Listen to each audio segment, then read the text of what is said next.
ჯონ ბევირი, გაამრავლე ღვთისგან ბოძებული პოტენციალი. თავი მეცხრე, დაბანდება. პავლე მოციქულის სხვადასხვა ნიჭზე საუბრობს, რომლებიც ღმერთმა ყოველ მის მსახურს მისცა. ვიმეორებ, რომ ეს ამომწურავი ჩამონათვალი არ გახლავთ, მაგრამ ღვთიური უნარების ფართო სპექტრს მოიცავს.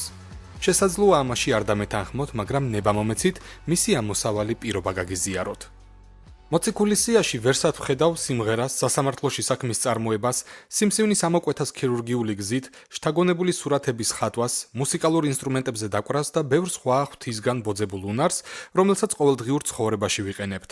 სწორედ ამიტომ ვფიქრობ, რომ ჩამონათვალი სრული არ არის. თუ მაინც არ მეთანხმებით, პატივსცემ თქვენს პოზიციას. აქ ეს საკითხი ვრცელ მსჯელობას არ ითვალისწინებს, რადგან მთავარ თემას არ წარმოადგენს. დაუბრუნდეთ პავლე მოციქულის ხაზგასმას.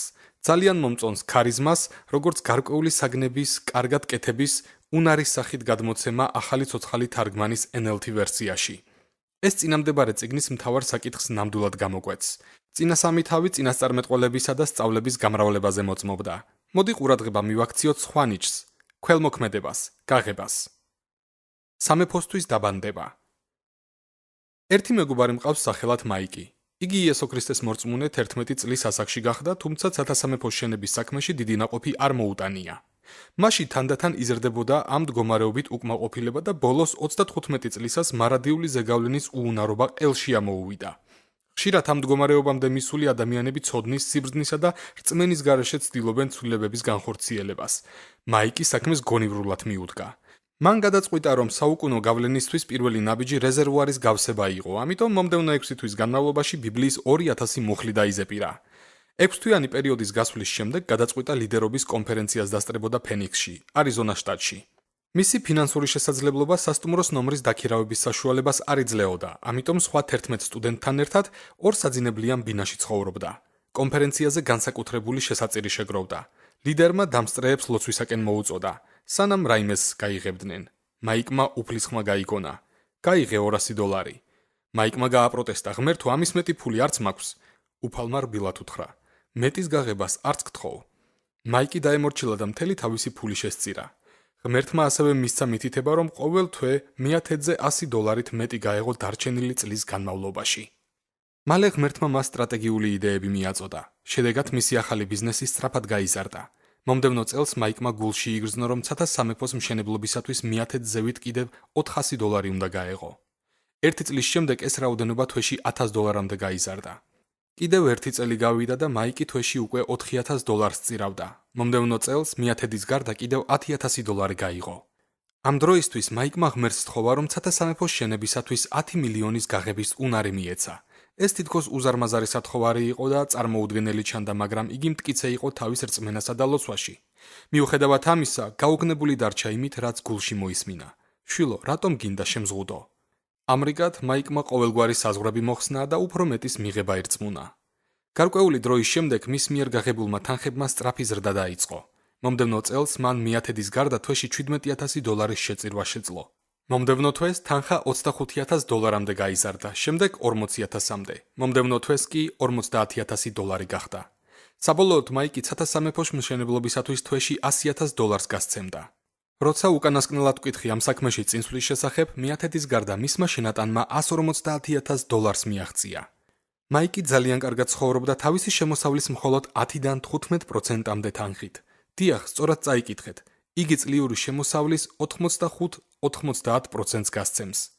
მაიკი თავის წარმატებას ბიბლიის შესწავლას, ლოცვისას, ღვთის სიტყვის მოსმენას და სულიერად მასზე მოწიფული ადამიანებისგან სწავლას უკავშირებს.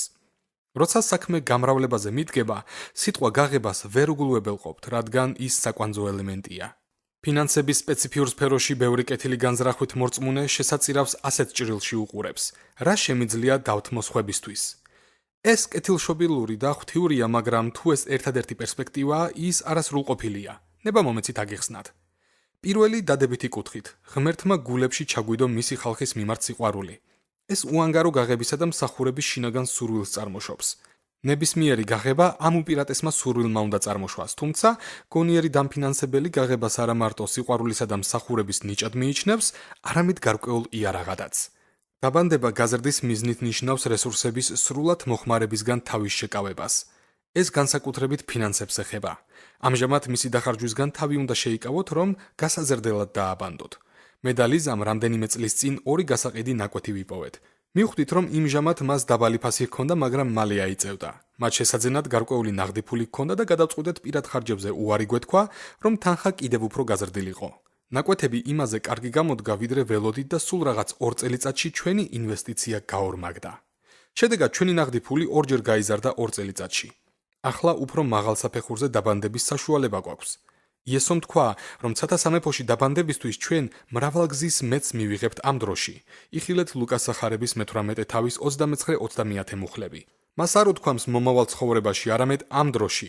მე და ლიზას სიხარულის ჟრუანტელი გვივლიდა ნაკვეთებში დაბანდებული თანხის გაორმაგების გამო, მაგრამ რასაც იესო ამბობს, ამასთან ახლოსაც ვერ მოვა. უზარმაზარი განსხვავებაა გაორმაგებასა და მრავალგზის მეც შორის. რა პოტენციალიც დაბანდებას აქვს, ის მრავალგზის გამრავლდება? მაიკის ცხოვრება ამ ჭეშმარიტების მოწმობაა. პავლე მოციქული გაღებას თესლის თესვას ადარებს. მართალია მოსავალი სხვადასხვა პირობებზეა დამოკიდებული, მაგრამ საშუალოდ თუ ხორბლის ერთ მარცვალს არ შეჭამთ და ნიადაგში ჩათესავთ, 100 მარცვალზე მეც მიიღებთ. ეს მრავალგზის მეტის კატეგორიაში ხვდება. სწორედ ამიტომ გვეუბნებიან, ზოგი ხელგაშლილია, მაგრამ გამუდმებით ემატება. ზოგი ხელმოჭერილია, მაგრამ მაინც უჭირს. იგავთა მე-11 თავის 24 მუხლი. როცა საქმე გაღებას შეეხება, სოლომონი, იესო და პავლე ამ ჭეშმარიტებას ხაზგასმით არ აღნიშნავენ, თუ მორწმუნეებს ზრდასა და გამრავლებაზე ფიქრის თავიდან მოშორება სჭირდებათ. მაიკის გადაწყვეტილებას, რომ თავისი შემოსავლის მხოლოდ 10-15%-ით ეცხოვრა, ადამიანთა უმეტესობა სიყვარულის მსხვერპლად ჩათვლიდა, თუმცა ჩემი მეგობარი უფრო ფართომასშტაბიან სურათს ხედავს. იგი ღვთის სიბრძნით არის სავსე, მის გულში დამკვიდრებული 2000 ბიბლიური მუხლითურთ და ამგვარ დამოკიდებულებას არა მარტო სიყვარულის აქტად, არამედ დაბანდებათაც მიიჩნევს. იგი ანალოგიურად ხედავს, როგორც მე და ლიზა ვუყურებდით მიწის 2 ნაკვეთის შეძენას. მას რესტორნის მფლობელი ოჯახისგან განსხვავებული ხედვა როდი აქვს. ისინი მთელი შემოსავლის დახარჯვის ნაცვლად მის მოზრდილ ნაწილს მეტი შენობების შეძენის, პერსონალის დაქირავების, მეტი საკვების ყიდვის და ბიზნესის გასაზრდელად საჭირო სხვა საქმეში იყენებენ. თუ ყველაფერი კარგად წარიმართება, მათ საბოლოოდ 5 რესტორანი ექნებათ და 5-ჯერ მეტ შემოსავალს მიიღებენ. შედეგი: მათ გაცილებით მეტი ადამიანის კურთხევის შესაძლებლობა ექნებათ, ვიდრე ერთი რესტორნის ფლობის პირობებში ექნებოდათ. მაიქს გაღება დაბანდების გარდა სხვა რამედ რომ ჩაეთვალა, ვერ მიაღწევდა მისი მნიშვნელობის ძირეულ გაგებას. სწორედ ამაზე მიანიშნებს ტალანტების იგავი. 5 ტალანტის მიმღები მაშინვე წავიდა, იშრომა და დამატებით 5 მოიგო. მათეს სახარების 25 თავის მე-16 მუხლი. ის განსაკუთრებულ ყურადღებას მოგებაზე ამახვილებს, რომ თვალსაჩინო გახდეს რა გზით გაამრავლა ტალანტები. გამრავლების კიდევ ერთი იგავი. მოდი გამრავლების საილუსტრაციოდ კიდევ ერთ იგავს გადავხედოთ. ამას რომ ისმენდნენ, ერთი იგავით დაურთო, რადგან ახლოს იყო იერუსალიმთან და ეგონათ ღმერთის სამეფო ახლავე გამოჩნდებაო. ლუკას სახარების მე-19 თავის მე-11 მუხლი. ძალიან მომწონს ამ იგავის შესავალი. ადამიანები მოელოდნენ, რომ იესო მეფობას გამოაცხადებდა და მათ რომაელი დამპყრობლების ჩაგვრისგან იხსნიდა. იგი ხალხის შეხედულებას ასწორებს ზუსტი თვალსაზრისის მოწოდებით. მას სურს, რომ ღვთის სამეფო მისი წასვლის შემდეგ ვაშენოთ. როგორ უნდა მივახციოთ ამას? დაბანდების მეშვეობით. მოისმინეთ ამბავი. ამის გამო თქვა: წავიდა ერთი კეთილშობილი კაცი შორეულ ქვეყანაში, რომ მეფობა მიეღო და უკან დაბრუნებულიყო. მოუხმო თავისად მონას, მის საათი მინა და უთხრა: ვიდრე დაუბრუნდებოდე, ივაჭრეთო. ლუკას სახარების მე-19 თავის მე-12-13 მუხლები. მათეს ამბის მსგავსად აქაც გვეუბნებიან, რომ ვივაჭროთ.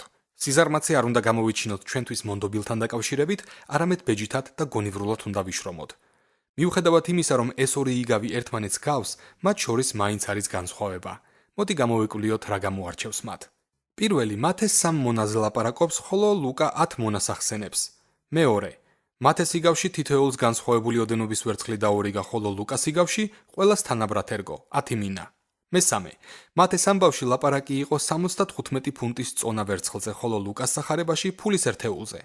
ამ ორი იგავის შედარებით დავწმუნდი, რომ მათეს სახარებაში ლაპარაკია ნიჭებზე, რომლებიც არათანაბრად ნაწილდება, ხოლო ლუკას იგავი ასახავს იმას, რასაც ღმერთი ყოველ მორწმუნეს თანაბრად უნაწილებს.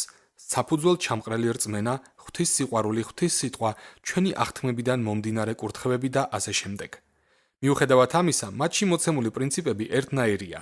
მოდი ამბავი გავაგრძელოთ. მეფობა რომ მიიღო და უკან დაბრუნდა, ბრძანა მოეგვარათ მისთვის ის მონები ვერცხლი რომ მისცა, რათა გაეგო ვინ როგორ ივაჭრა. მოვიდა პირველი და უთხრა: ბატონო, შენმა მინამ 10 მინა მოიგო. უთხრა მას: კარგი კეთილო მონავ, რა კი მცირედ ზერდგული იყავი, 10 ქალაქზე გქონდეს ხელმწიფებაო. ლუკას 19 თავის 15-17 მუხლები. აქ რამდენიმე პუნქტის გამოკვეთა შეიძლება. პირველი მონამ დააბანდა ის, რაც მიცემული ჰქონდა. მეორე, ის ბეჯითად და გონივრულად შრომობდა, რამაც შედეგად 10 მაგი გამრავლება მოიტანა. გონივრული მუშაობა ღვთიურ სიბრძნესთან შეერთებას ნიშნავს და ეს მხოლოდ მაშინ ხდება, როცა ჩემი მეგობარი მაიკივით ღვთის რჩევას უსმენთ. მესამე, გამრავლება კიდევ ერთხელ უკავშირდება ერთგულებას. აქ სხვა ნახსენები არ არის, რადგან ღვთის თვალში ერთგულება გამრავლებას ნიშნავს. და ბოლოს, მონების მარადიული საზღაური მათ მიერ წარმოებული გამრავლების პროპორციულია. პირველ მონას 10 ქალაქის მართვა არ გუნეს. მოდი ახლა მეორე მსახურს გადავხედოთ. მოვიდა მეორე და უთხრა: ბატონო, შენმა მინამ 5 მინა მოიტანა. მასაც უთხრა: შენ 5 ქალაქზე დადექიო. ლუკას სახარების 19 თავის 18-19 მუხლები. ამ მონამ არა 10 ჯერ, არამედ 5 ჯერ გაამრავლა. მისი საუკუნო საზღაური დაბანდების დონემ განსაზღვრა. 5 ქალაქი და არა 10. რატომ არ გაამრავლა მან 10 ჯერ, როგორც პირველმა მონამ? ნუ თუ ღვთის რჩევას გულისყურით არ უსმენდა, იქნებ შესაძლებლობები ხელიდან გაუშვა, იქნებ შუახნის ასაკში მიღწეულით დაკმაყოფილდა, როგორც პირველ თავში ნახსენების ტენი აპირებდა. ჰქონდა თუ არა მას პენსიაზე გასვლის შემდგომ მოსვენების აზროვნება? რამდენიმე წლის წინ ლიდერობის კონფერენციაზე გამრავლების შესახებ ვილაპარაკე. კალიფორნიის კომერციული უძრავი ქონების ერთ-ერთი მოწინავე დეველოპერი, რომელსაც სათასასუფევლის საქმეში უკვე მილიონობით თანხა ჰქონდა გაღებული, ქადაგების შემდეგ ჩემთან მოვიდა. შემნიშნე, რომ მოსმენილით გაუგნებული იყო, მაგრამ გონებაც განათებოდა. მან თქვა: ჯონ, მიღწეული წარმატების გამო მყუდრო ნავსაყუდელში გაჩერების აზრები მეპარებოდა. ძალიან ადვილია ასე მიდგომა, მაგრამ ახლა ჩემს შეცდომას ვხედავ. წინსვლისას უფრო მეტად კონცენტრირებული და გულმოდგინე ვიქნები იმის გამრავლებაში, რაც ღმერთმა მომცა. შესაძლებელია, რომ მისმა მონანიებამ 5 ჯერ გამამრავლებლიდან 10 ჯერ გამამრავლებლის პოზიციისკენ შეცვალა ამ ბიზნესმენის მიმართულება. რას ვეტყვით მესამე მონაზე? სხვა მოვიდა და უთხრა: ბატონო, აჰა შენი მინა, რომელიც ხელსახოთში მქონდა გამოკრული, შემეშინდა, რადგან მკაცრი კაცი ხარ. იღებ, რაც არ დაგიდევს და იმ კი, რაც არ დაგითესავს. უთხრა მას: შენივე ნათქვამით განგიკითხავ, ბოროტო მონავ. იცოდი, რომ მკაცრი კაცი ვარ. ვიღებ, რაც არ დამიდევს და ვიმკი, რაც არ დამითესავს. მაშ რატომ არ მიეცი ჩემი ვერცხლი მოვაჭრეთ, რომ დაბრუნებულს სარგებლით ურთ მიმეღო უკან. ლუკას სახარების 19 თავის 20-დან 23 მუხლის ჩათვლით. მათესიგავის მსგავსად ამ მონასაც ორი მნიშვნელოვანი ნაკლი ჰქონდა. პირველი მას ეშინოდა და მეორე არ იცნობდა თავის ბატონის ბუნებას. ეს ამბავი კიდევ ერთხელ ცხადყოფს, რომ ღვთისგან მოცემული შენარჩუნება არ არის ერთგულება, არამედ ბოროტება. ყურადღება მიაქციეთ, რომ მეფე განრისხდა. მიზეზი სიზარმაცის დამოკიდებულება იყო და გამოხატა კიდეც. ამაზე ფიქრმა უნდა გამოგვაფხიზლოს. ამის შემდგომ მომხდარი მხოლოდ აძლიერებს მათეს აღწერილობიდან გაკეთებულ დასკვნას. და უთხრა იქ მდგომთ: წაართვით ამას მინა და მიეცით 10 მინის მქონეს. მათ უთხრეს: უფალო, მას ისედაც 10 მინა აქვს. გეუბნებით თქვენ, რომ ყოველ მქონეს კიდევ მიეცემა, ხოლო უქონელს ისიც წაერთმევა, რაც აქვს. ლუკას სახარების 19 თავის 24-დან 26 მუხლის ჩათვლით. კიდევ ვიმეორებ, რომ ღმერთი არ არის სოციალისტი შემოქმედი, არამედ მისი აზროვნება უფრო კაპიტალისტურია. იესომ მიზანმიმართულად მიუთითა, რომ იქვე მდგომებმა გააპროტესტეს, რადგან პირველ მონას უკვე ჰქონდა 10 მინა. ბატონმა მათ თანასწორობის აზროვნება შემდეგი განცხადებით შეუსწორა: ყოველ მქონეს კიდევ მიეცემა და საპირისპიროდ, ვინც მხოლოდ ინარჩუნებს, ის მცირედით წაერთმევა, რაც ჰგონია, რომ აქვს. საოცარი და შემაძრწუნებელი რეალობა ის გახლავთ, რომ მაიკის მსგავსად თუ არ მოიქცევით და დროის დიდ ნაწილს ღვთის სიტყვასთან მოზიარეობაში არ გავატარებთ, ადვილად შევცვლით ღვთის ბუნებას იმ გარემოს შესაბამისად, რომელშიც ვცხოვრობთ. ეს შეიძლება მოხდეს საზოგადოების ფილტრით, ჰოლივუდის ფილტრით, ინსტაგრამის ფილტრით, ახალი ამბების ფილტრით, მკაცრი მამის ან ლეგალისტური დამოკიდებულების ფილტრით და სხვა ცხოვრებისეული გამოცდილების ან სოციოლოგიური აზროვნების ფილტრით, რომელიც მოგწონს ან არ მოგწონს. როცა ვიცნობთ ღმერთს და მის სიტყვასთან ახლოს ვართ, ადვილად ვადგენთ ამ ყალბ ფილტრებს. ყველანი მოწოდებული არიან გაღებისთვის. მაიკს გაღების ნიჭი ჰქონდა და ამ საქმეში აღმატებული იყო და მაინც ყველანი გამღებები უნდა ვიყოთ. ამის ნათელყოფისათვის ნება მომეცით ხსენებული საკითხი იესოს დავალებას შევადარო, რომელიც მთელი ქვეყნიერებისთვის სახარების ქადაგებაში მდგომარეობდა. იხილეთ მარკოზის სახარების 16 თავის 15 და 16 მუხლები. ეს დავალება ყველა მორწმუნეს მიეცა. ყველა ჩვენგანი ელჩები უნდა ვიყოთ და დაღუპულ ადამიანებს სახარება გავუზიაროთ. იგივეს მოიცავს პავლეს სიტყვები: აკეთე მახარებლის საქმე. ტიმოთეს მიმართ მეორე წერილის 4 თავის მეხუთე მუხლი. რაც ყველა მორწმუნეს ეხება. არსებობს უნიკალური საქმე შესაბამისი უნარებით ურთ, რომელსაც მახარებლობა ჰქვია. პავლე წერს და მან მოგცა ზოგნი მახარებლად. ეფესელთა 4 თავის 11 მუხლი. არა ყველა, არამედ ზოგიერთები არიან მოწოდებული ამ საქმეზე. ეს ნიჭი სულების სამკალის მოტანაში აღმატებულია. საქმეთა წიგნში ფილიპეს და არა ყველა მორწმუნეს მახარებელს უწოდებენ, იხილეთ საქმეების 21 თავის მერვე მუხლი. ბილი გრემი, თიელ ოსბორნი და რეინჰარდ ბონკე ღვთისბოძებული ნიჭის მქონე მახარებლები იყვნენ. თითოეულმა მათგანმა თავის გუნდთან ერთად 10 მილიონობით სული მოიპოვა. მათ გაამრავლეს ღვთის ნიჭი, რაც სრულიად არ განსხვავდება მაიკის და დანარჩენების დამოკიდებულებისგან, რომლებიც ადრე ვახსენე. ჩვენ ზუსტად ასევე ვართ მოწოდებული, რომ გავიღოთ, თუმცა ზოგიერთებს ამის განსაკუთრებული ქარიზმა აქვთ. ისინი სხვებზე აღმატებული არიან გაღების საქმეში, როგორც მახარებლები არიან სულების მოპოვებაში. ვინაიდან ფინანსური საშუალებების გაღება გამრავლების მნიშვნელოვანი ასპექტია, ამ თავის დარჩენილ ნაწილში მინდა ყურადღება იმაზე გავამახვილო, რისთვისაც ყველანი მოწოდებულები ვართ. ვამრავლოთ ფინანსური გაცემის სფეროში. მსახურების 40 წლის მანძილზე ორი უკიდურესობის მომსწრე გავხდი, რაც ფინანსებს და მათ გაღებას შეეხება. ეს უკიდურესობები მეტისმეტად დიდ გავლენას ახდენს ეკლესიის მორწმუნეებზე და ჩემი წრფელი სურვილია, რომ მდგომარეობა შეიცვალოს. პირველი არიან ისეთები, რომლებიც გასცემენ, რომ მიიღონ. მათ უფრო მეტი სურთ ეგოისტური მიზნებისთვის. თუ ობიექტურები ვიქნებით და ყველაფერს თავის სახელს დავარქმევთ, ამ განზრახვას ერთი სიტყვით დავახასიათებთ: სიხარბე. სამწუხაროა, რომ ამ მცდარმა აზროვნებამ ხელი შეუწყო მეორე უკიდურესობის წარმოშობას, კანქარის მეორე მხარეს გადახრა. ეს იმ ადამიანებს ემართებათ, რომლებიც მაიკისგან განსხვავებით ღვთის სიტყვის სრულ რჩევას არ ითვალისწინებენ. ისინი ვერ იტანენ ნებისმიერ სწავლებას, რომელიც ფინანსურ გაღებაში ადამიანების რწმენას განამტკიცებს. ეს დამოკიდებულება სხვათა მიმართ უკიდურეს უკმაყოფილებას წარმოშობს. არსებითად ამ იდეის მომხრეები აფერხებენ როგორც საკუთარ, ისე მათი მსმენელების ეფექტურობას. შედეგად სახარების საერთო საქმე ბრკოლდება. იესოსკენ მოქცევის შემდეგ მედალიზა თავიდანვე იმ ეკლესიის წევრები ვიყავით, რომლებიც გაღებაზე მყარად ასწავლიდნენ. ეს 1980-იან წლებში იყო და იმ დროს ბევრი უფრო საკუთარ თავზე ფიქრობდა, ვიდრე მისიონერულ მსახურებაზე. მიუხედავად იმისა, რომ ჩვენს ეკლესიაში ძირითადად სწორად ასწავლიდნენ, ხასიათის ნაკლოვანების გამო ადამიანების უმეტესობა დიდი სახლების, ძვირფასი მანქანების, საუკეთესო დასვენებებისა და სხვა ნარსისული სურვილების წარმომშობ ზრახვებს დანებდა. მათი მიზნები არაფრით განსხვავდებოდა მრავალი ურწმუნოს ცხოვრების წესისგან, გარდა იმისა, რომ ბიბლიური ფორმულირება ჰქონდა. მედალიზა თავიდანვე მივხვდით, რომ წონასწორობა დარღვეული იყო, მაგრამ მისი დასახელება არ შეგვეძლო. გულწრფელად უნდა ვთქვათ, რომ იმ გარემოში ყოფნის შემდეგ გარკვეული შინაგანი განწმენდა და მომწიფება დაგვჭირდა, რომ გაღება სრულ სინათლეზე დაგვენახა. ბოლოს ეკლესიის ლიდერიც დუნებას დანებდა და ყველაფერი დაკარგა. ამ შედეგის ნახვის შემდეგ მეორე უკიდურესობაში ჩავარდნის საცდური მოვიდა, მაგრამ მტკიცედ გადავწყვიტეთ, რომ გამოცდილებაზე მეტად ღვთის სიტყვა გვერწმუნა. ამ ეკლესიის მიერ საკუთარ მსახურებაზე გაშვებიდან რამდენიმე წლის შემდეგ ღმერთთან შეხვედრამ თვალი ამიხილა. მსახურებაზე ქადაგებისათვის მზად ვიყავი, როცა სულიწმინდა მკითხა: შვილო, იცი რა არის რელიგიური სული? ამის შესახებ წამიკითხავს, მილაპარაკია, სხვებისგან მომისმენია და დამიწერია კიდეც ლეგალისტური აზროვნების წესზე, მაგრამ როცა ეს კითხვა მოვისმინე, მაშინვე მივხვდი, რომ რაღაც არ ვიცოდი და ვიკითხე: არ ვიცი, სხვა შემთხვევაში არ მკითხავდი, რა არის ეს? გავიგონე სულიწმინდის პასუხი: რელიგიური სული არის ადამიანის მიერ ჩემი სიტყვის გამოყენება მისი სურვილის შესასრულებლად. პიროვნება არ ითვალისწინებს ჩემს მითითებებს, რომ ჩემი გულის წადილი მისთვის უპირატესი იყოს. ის ჩემს სიტყვას საკუთარი სარგებლობისათვის იყენებს. ამ სიტყვებმა კატალიზატორის როლი შეასრულა ჩემ შინაგან კაცში საჭირო რეგულირებისთვის, იმ ტოქსიკური გარემოდან გამომდინარე, რომელშიც ვიმყოფებოდი. სულიწმინდის ამ სიტყვამ გამიცხადა, რომ შეგვიძლია გავცეთ და სარგებელიც კი მივიღოთ, მაგრამ ეს არასწორი მოტივით ვაკეთოთ. ღვთიური კანონები სასარგებლოა, თუმცაც ჩვენი ზრახვები არასწორი იყოს. პავლე მოციქული მიწათმოქმედებას გაღების სამაგალითოდ იყენებდა. ნება მომეცით, მეც ასე მოვიქცე. ფერმერი თესლს ერთი მიზნით თესავს: მოაგროვოს მთელი მარცვლეული. იგი ნებისმიერი საჭმელად ვარგისი საკვებისთვის უფრო დიდ ბეღლებს აგებს. და ვეტყვი საკუთარ თავს, ჩემო თავო, ბევრი სიკეთე გაქვს დაგროვილი, მრავალი წლის საკმარი. მოისვენე, ჭამე, სვი და იმხიარულე.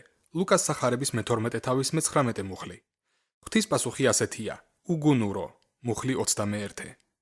თესვამკის პრინციპმა იმოქმედა ამ კაცისთვის, მიუხედავად იმისა, რომ იესოს სიტყვის თანახმად ხარბი იყო.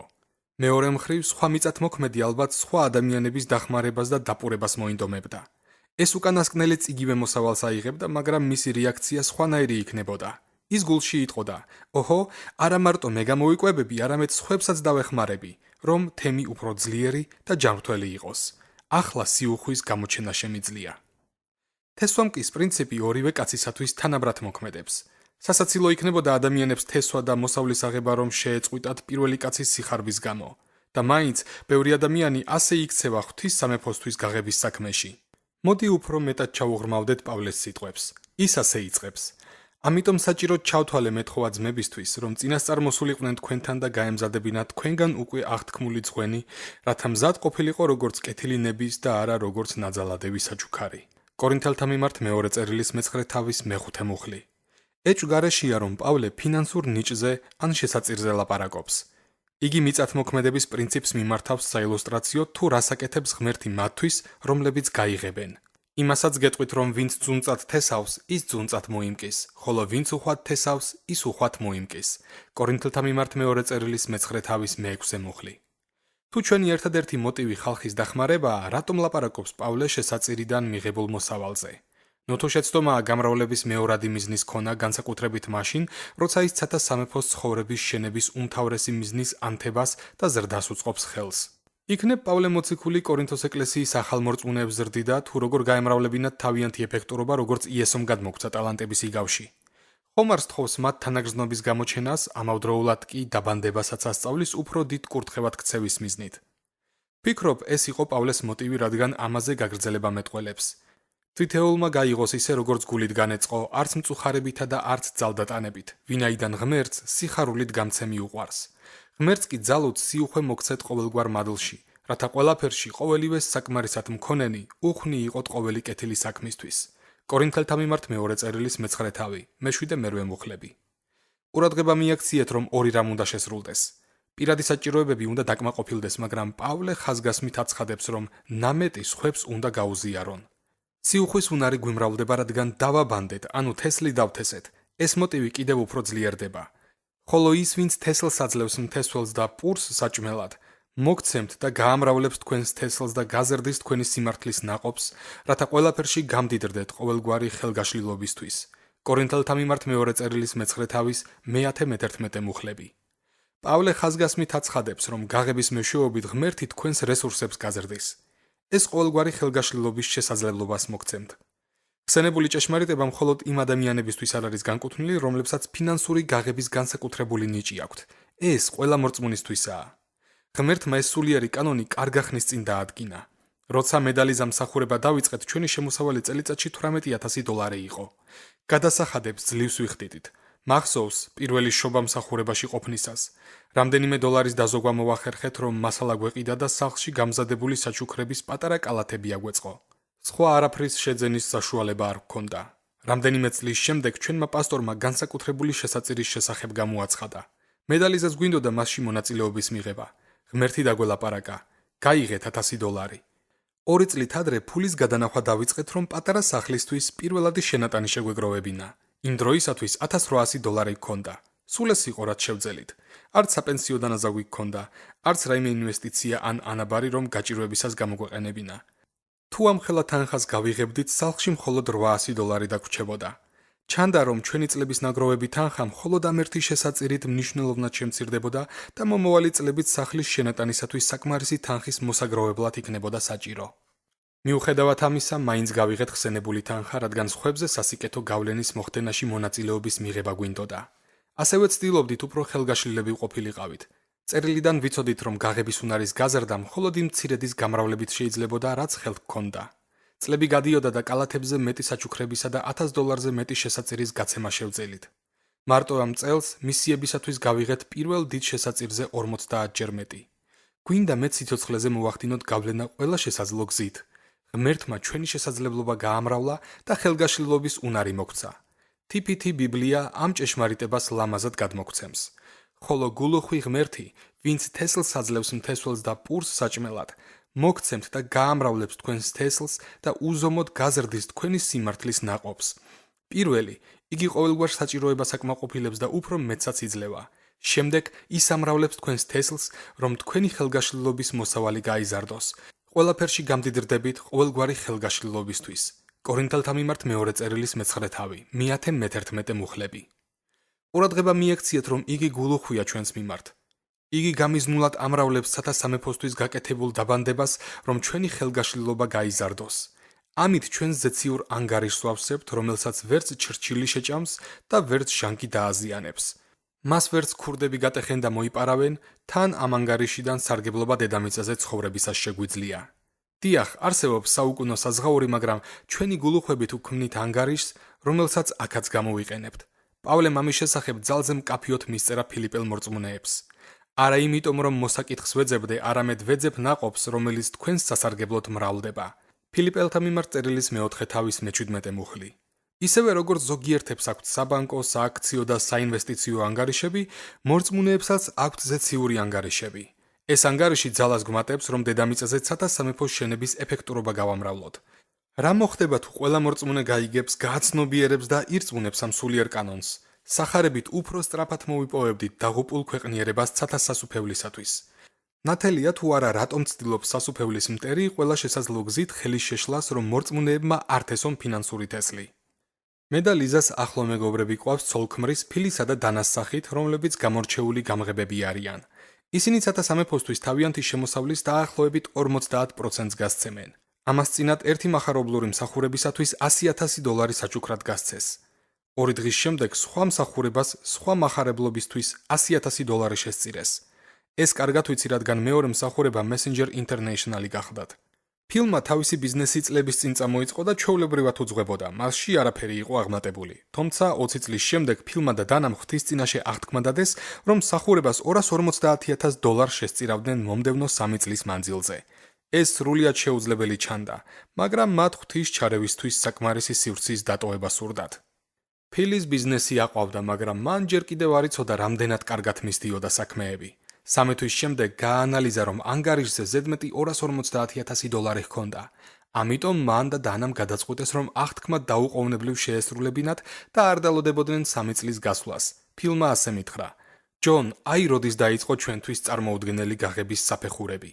მაიკის მსგავსად, მათაც უარი თქვეს უკან დახევაზე. წინ მიდიოდნენ მაშინ, როცა დანებება გაცილებით ადვილი იყო. შედეგად, მათი ზეციური ანგარიში იმ დონემდე გაფართოვდა, რაზეც ვერც კი იოცნებებდნენ. არის ეს შესაძლებელი თქვენთვის და ჩემთვის? პავლე შთამბეჭდავად გვეუბნება. არასოდეს დაეჭვდეთ ჩვენში მოქმედ ღვთის ძალაში, რომელიც ყველაფერს აღასრულებს. მას ჩვენ სათხოვარზე განუზომლად მეტის გაკეთება, ყველაზე დაუჯერებელი ოცნების ასრულება და ყველაზე საოცარი აზრის გადაჭარბება შეუძლია. იგი გაცილებით მეც გააკეთებს, რადგან მისი სასწაულებრივი ძალა გამუდმებით გავსებთ. ეფესელთა მიმართ მე-3 თავის მე-20 მუხლი. გარღვევა.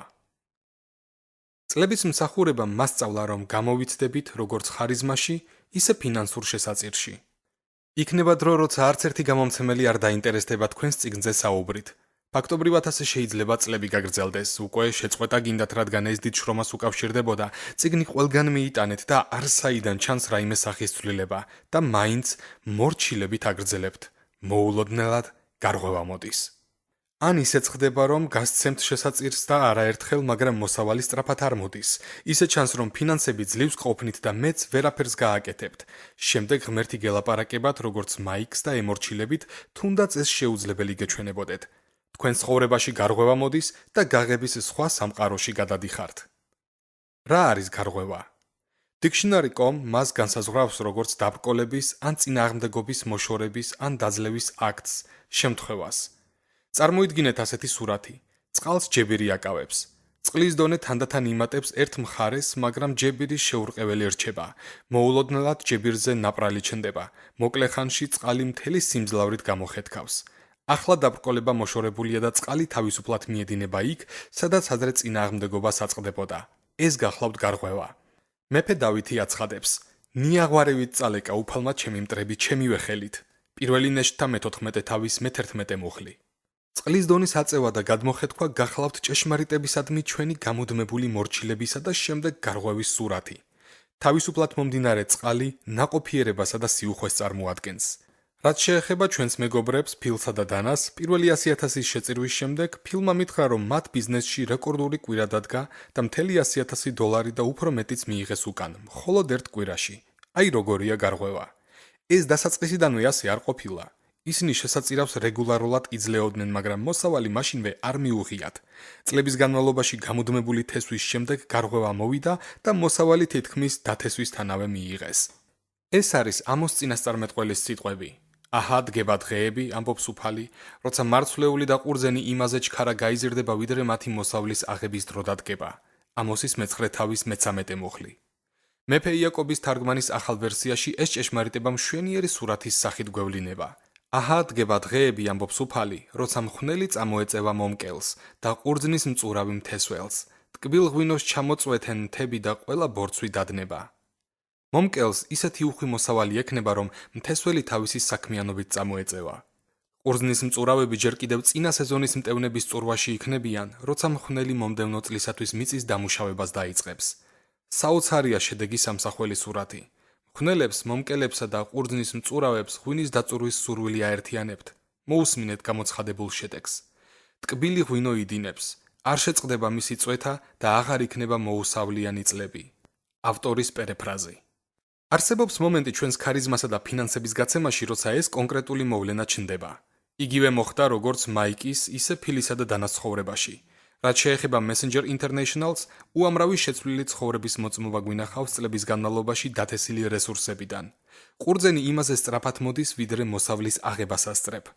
ბევრი ადამიანი სწორედ მაშინ ნებდება, როცა გარღვევამდე სულ მცირე დროა დარჩენილი. ისინი წინააღმდეგობამ ან სურვილის შედეგის არ ქონამ დაძლია. მედალიზას ადვილად შეგვეძლო საღ აზრსა და ლოგიკას დაუბრუნებოდით და ღვთის სულის ხმისთვის ყურადღება არ მიგვექცია. სულ მცირე $5,000 მაინც გვჭირდებოდა მეტად საჭირო სახლის პირველადი შენატანისთვის. ჩვენი ქალაქის ყველაზე კეთილმოწყობილი ბინები მხოლოდ ზრდასრულებზე ქირავდებოდა და ჩვილბავშვიანები არ უნდოდათ. შეგვეძლო ასე გვეფიქრა, მოდი ჯერ სახლი შევიძინოთ და შემდეგ დავიწყოთ თანხების გადანახვა. მომავალ მახარებლობაზეც შევძლებთ $1,000 შეწირვას. ამით სასუფევლისათვის დაბანდებისა და ჩვენი რესურსების ზრდის მთავარ შესაძლებლობას ხელიდან გავუშვებდით. ამ ამბის გასაოცარი მხარე ის გახლავთ, რომ 6 თვის შემდეგ სასწაულებრივად მივიღეთ $5,000. ლიზამ ანაბარზე დაგროვებული თანხა მიიღო მამამისის გახსნილი ანგარიშიდან, რომლის შესახებაც არაფერი ვიცოდით. გარდა ამისა, ორმა პიროვნებამ $2,000 მოგცა, თუმცა ჩვენი საჭიროების შესახებ არაფერი გვითქვამს. ახალ სახლში ერთ წელზე ნაკლებ დროში შევედით. ეს სასწაულებრივი და ჩვენი რწმენისა და მოთმინებისათვის გაცილებით უმჯობესი გახლდათ, რადგან უფალი უზრუნველყოფდა მაშინ, როცა ეს შეუძლებელი იყო. დარწმუნებული ვარ, ასე არ მოხდებოდა ის $1,000 რომ არ გაგვეცა სულიწმინდის მითითებისამებრ. თემის განხილვის ამ მომენტისათვის უპრიანი იქნება ერთი გაფრთხილება. თვით დაიმედებით არ უნდა ვიმოქმედოთ. რას გულისხმობ? რჩევა ჩვენს უფროს პარტნიორს, სულიწმინდას უნდა ვთხოვოთ. იგი გვეუბნება, მე ვარ უფალი შენი ღმერთი. გასწავლი, რათა სარგებელი ნახო, იმ გზაზე წაგიძღვები, რომელზეც უნდა იარო. ესაიას 42 თავის მე-17 მუხლი. მგრძნობიარე სინდისის შენარჩუნებას, ადგილი სადაც სულიწმინდა გონებას გვინათებს და მისი მითითების დამორჩილებას გამორჩეული ადგილი უნდა ეჭიროს, რადგან ის ერთადერთია, ვისაც მოგების მისაღებად მივყავართ ჩვენი სამეფოსთვის დაბანდების საქმეში.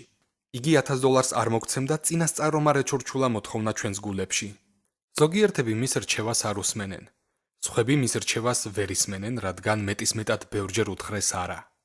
მათი სინდისი მგრძნობიარე აღარ არის. თუ თქვენს შემთხვევაშიც ასია, მოინანიეთ და პატიებას თხოვეთ მისი ხმის უგულვებელყოფისათვის. მგრძნობელობა მეხსეულად დაგიბრუნდებათ. იგი სწრაფია პატიებაში. ამის შემდეგ მოусმინეთ მის შინაგან ბიძგს და გონების ხმას უფლებას ნუ მისცემთ, რომ უკან დაგხიოთ.